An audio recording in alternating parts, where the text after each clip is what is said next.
Bismillahirrahmanirrahim. Assalamualaikum warahmatullahi wabarakatuh. Hamdan wa syukranillah, wassalatu wassalamu ala rasulillah, ma ba'd.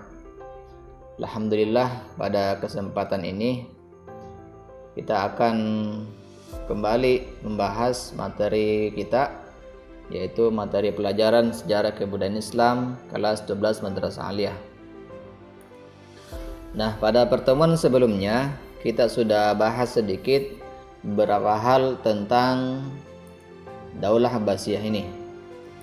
Nah, pada pertemuan sebelumnya kita sudah bahas tentang latar belakang proses lahirnya Daulah Abbasiyah. Kemudian khalifah Daulah Abbasiyah dan periodisasi kepemimpinan para khalifah Daulah Abbasiyah. Nah, insyaallah pada hari ini, pada kesempatan ini itu kita akan menyelesaikan pembahasan bab 1 yang membahas tentang perkembangan peradaban dan ilmu pengetahuan. Kemudian yang terakhir adalah tentang kemunduran Daulah Abbasiyah. Nah, thayyib, untuk menghemat waktu, langsung saja kita masuk pada perkembangan peradaban dan ilmu pengetahuan.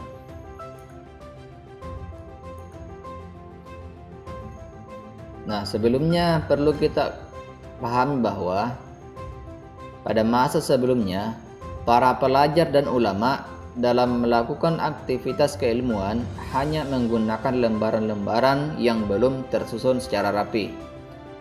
Nah, di sini Khalifah Al-Mansur merupakan khalifah pertama yang memberikan perhatian besar terhadap ilmu-ilmu kuno pra-Islam. Nah, pada pembahasan perkembangan peradaban dan ilmu pengetahuan, di sini kita bagi menjadi dua.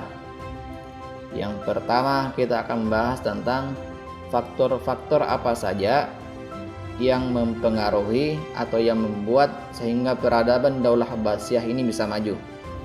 Nah, kemudian nanti kita akan pelajari juga indikator apa saja yang menjadi tolak ukur kita sehingga kita bisa mengatakan bahwa Daulah Abbasiyah itu benar-benar maju. Nah, thayyib, langsung saja. Yang pertama adalah kita ingin mengetahui faktor apa saja yang membuat peradaban Daulah Abbasiyah tersebut maju. Nah, di sini ada dua faktor. Faktor yang pertama adalah faktor politik. Nah, faktor politik yang pertama di sini adalah pindahnya ibu kota negara dari Al-Anbar atau Al-Hashimiyah ke Baghdad yang dilakukan oleh Khalifah Al-Mansur. Nah, kemudian yang kedua, banyaknya cendekiawan yang diangkat menjadi pegawai pemerintah dan istana. Nah, ini adalah faktor politik yang membuat sehingga Daulah Abbasiyah bisa maju. Nah, kemudian faktor yang kedua adalah faktor sosiografi. Nah, faktor sosiografi ini yang pertama adalah meningkatnya kemakmuran umat Islam. Kemudian yang kedua, luasnya wilayah kekuasaan Islam itu menyebabkan banyak orang Romawi dan Persia yang masuk Islam dan kemudian menjadi muslim yang taat. Nah, kemudian faktor yang ketiga adalah terjadinya asimilasi antara bangsa Arab dengan bangsa-bangsa lain yang lebih dahulu mengalami perkembangan dalam bidang ilmu pengetahuan. Nah, kemudian yang terakhir adalah adanya gerakan penerjemahan buku filsafat dan ilmu dari peradaban Yunani dalam Baitul Hikmah sehingga menjelma sebagai pusat kegiatan intelektual. Nah, perlu dipahami bahwa Baitul Hikmah di sini merupakan perpustakaan Islam terbesar yang pernah dibangun pada masa Daulah Abbasiyah. Nah, ini adalah dua faktor yang mempengaruhi sehingga Daulah Abbasiyah bisa maju. Jadi ada faktor politik dan juga ada faktor sosiografi. Nah, kemudian selanjutnya kita akan mengetahui tentang indikator kemajuan peradaban Daulah Abbasiyah. Nah, di sini indikatornya yang pertama adalah tentang perkembangan ilmu keagamaan. Nah, di bidang ilmu-ilmu agama, era Daulah Abbasiyah mencatat dimulainya sistematisasi beberapa cabang keilmuan seperti ilmu tafsir, hadis, fikih, dan lain sebagainya. Nah, kemudian singkatnya yang kedua, langsung saja yang kedua, perkembangan ilmu pengetahuan. Nah, melalui proses penerjemahan filsafat Aristoteles dan Plato, muncullah para filosof muslim yang kemudian dikenal menghiasi khazanah ilmu pengetahuan Islam. Nah, di antara filosof yang terkenal pada masa Daulah Abbasiyah, di antaranya ada Abu Yusuf Ya'qub bin Ishaq al-Sabah, kemudian ada Abu Nasr al-Farabi, dan lain sebagainya. Nah, kemudian indikator yang ketiga adalah perkembangan peradaban. Nah, pada masa Daulah Abbasiyah, Islam berkembang dengan luar biasa, dengan sangat cepat. Misalnya dalam bidang sosial budaya, itu terjadinya proses akulturasi dan asimilasi masyarakat. Nah, kemudian di bidang politik dan militer, pemerintah Daulah Abbasiyah membentuk Departemen Pertahanan dan Keamanan yang disebut Diwanul Jundi. Nah, ini adalah tiga indikator utama sehingga kita bisa mengatakan Daulah Abbasiyah itu berkembang dengan cepat. Nah, di sini perlu kita ketahui juga bahwa sistem pemerintahan Daulah Abbasiyah itu menggunakan sistem khalifah. Di mana di sini jelaskan bahwa pemerintahan Daulah Abbasiyah dipimpin oleh seorang khalifah sebagai pemimpin tertinggi, dibantu oleh wizarat yang dijabat oleh wazir atau perdana menteri. Nah, dalam menjalankan pemerintahan, kemudian dibentuk Diwanul Kitabah yang dipimpin oleh Raisul Kutab dan dibantu oleh beberapa sekretaris.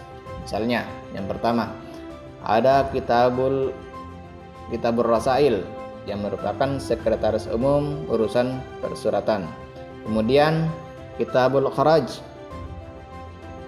yang berfungsi atau yang bertugas sebagai mengurus keuangan. Kemudian ada Kitabul Jundi yang mengurus masalah ketentaraan. Kemudian yang keempat ada Kitabul Syurtah yang merupakan sekretaris urusan kepolisian, dan yang kelima adalah Kitabul Qada yang mengurusi masalah kehakiman. Nah, ini adalah beberapa indikator dan penjelasan singkat tentang sistem pemerintahan yang dipakai pada masa Daulah Abbasiyah. Nah, inilah penjelasan kita atau materi kita pada pembahasan tentang peradaban dan ilmu pengetahuan pada masa Daulah Abbasiyah. Nah, sekarang kita masuk ke pembahasan terakhir tentang kemunduran Daulah Abbasiyah.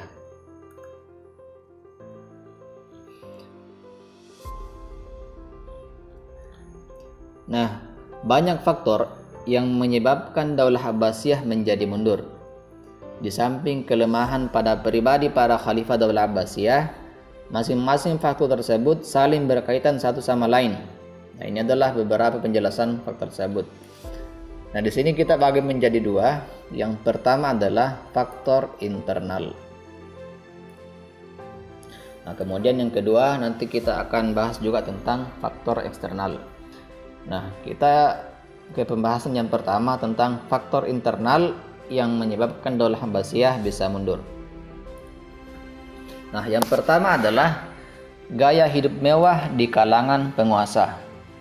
Nah, pencapaian luar biasa dalam bidang peradaban dan kebudayaan yang dicapai oleh Daulah Abbasiyah pada periode pertama telah mendorong para penguasa untuk hidup mewah, bahkan cenderung glamor, membuat para penguasa banyak yang terlena dan cenderung kurang memperhatikan urusan-urusan negara. Nah, hal inilah yang menjadi awal mula melemahnya kepemimpinan dalam pemerintahan Daulah Abbasiyah.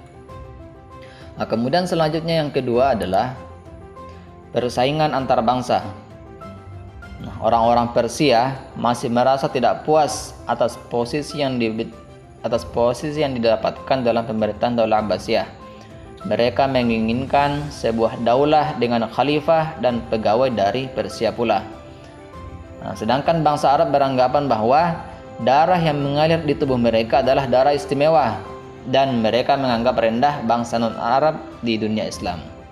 Nah, ini adalah yang mempengaruhi sehingga bisa merusak Daulah Abbasiyah dari dalam. Nah, kemudian faktor internal yang ketiga adalah kemerosotan ekonomi. Daulah Abbasiyah mengalami kemunduran di bidang ekonomi bersamaan dengan kemunduran di bidang politik. Nah, pada periode pertama, pemerintahan Daulah Abbasiyah merupakan pemerintahan yang kaya. Pendapatan yang masuk lebih besar daripada pengeluaran, sehingga Baitul Mal penuh dengan harta. Namun setelah Daulah Abbasiyah memasuki periode kemunduran, pendapatan menurun sementara pengeluaran semakin meningkat lebih besar. Nah, ini adalah penyebab di bidang ekonomi sehingga Daulah Abbasiyah bisa runtuh. Nah, kemudian faktor internal yang keempat atau yang terakhir adalah faktor dalam bidang keagamaan. Persoalan fundamental dalam kegiatan keagamaan juga ikut berperan dalam menambah beban persoalan pemerintah. Fanatisme keagamaan berkaitan erat dengan persoalan kebangsaan. Nah, konflik yang dibelakangi agama tidak terbatas pada konflik antara Muslim dan Zindik atau antara Ahlus Sunnah dan Syiah saja, tetapi juga antara aliran dalam Islam. Munculnya perbedaan pendapat yang tidak terselesaikan memicu konflik yang berkepanjangan. Nah, ini adalah faktor yang mempengaruhi sehingga Daulah Abbasiyah bisa runtuh dari dalam. Nah, kemudian lanjut kita bahas tentang faktor eksternal. Nah, yang pertama adalah terjadinya perang salib, yang dimana perang salib ini berlangsung beberapa gelombang atau periode dan menelan banyak korban. Nah, perlu diketahui bahwa perang salib adalah perang yang dilancarkan antara tentara-tentara Kristen dari berbagai kerajaan di Eropa Barat terhadap umat Islam di Asia Barat dan Mesir. Dikatakan bahwa perang salib karena tentara Kristen membawa simbol salib dalam memerangi umat Islam di berbagai wilayah. Nah, kemudian faktor eksternal yang kedua adalah serangan tentara Mongol ke wilayah kekuasaan Islam. Nah, inilah dua penyebab atau faktor yang menyebabkan sehingga Daulah Abbasiyah bisa runtuh. Jadi ada faktor internalnya dari dalam dan juga ada faktor eksternalnya dari luar. Nah, inilah materi kita pada kesempatan ini. Sebagai bahan evaluasi seperti biasa, kita akan mengerjakan tugas. Nah, tugasnya adalah yang pertama. Jadi silakan siapkan buku catatannya atau buku latihannya, kemudian kerjakan. Yang pertama, tuliskan faktor kemajuan Daulah Abbasiyah. Jadi silakan disebutkan beberapa faktor yang sudah disebutkan tadi. Kemudian yang kedua, jelaskan indikator kemajuan Daulah Abbasiyah. Yang ketiga, bagaimanakah sistem pemerintahan Daulah Abbasiyah? Dan yang terakhir adalah uraikan beberapa penyebab runtuhnya Daulah Abbasiyah. Nah, saya kira inilah pertemuan kita pada kesempatan ini. Semoga ada manfaatnya. Mari sama-sama kita tutup dengan doa kafaratul majelis. Subhanakallahumma bihamdik asyhadu an la ilaha illa anta wa nastaghfiruka wa atubu ilaik. Syukran ala ihtimamikum. Assalamualaikum warahmatullahi wabarakatuh.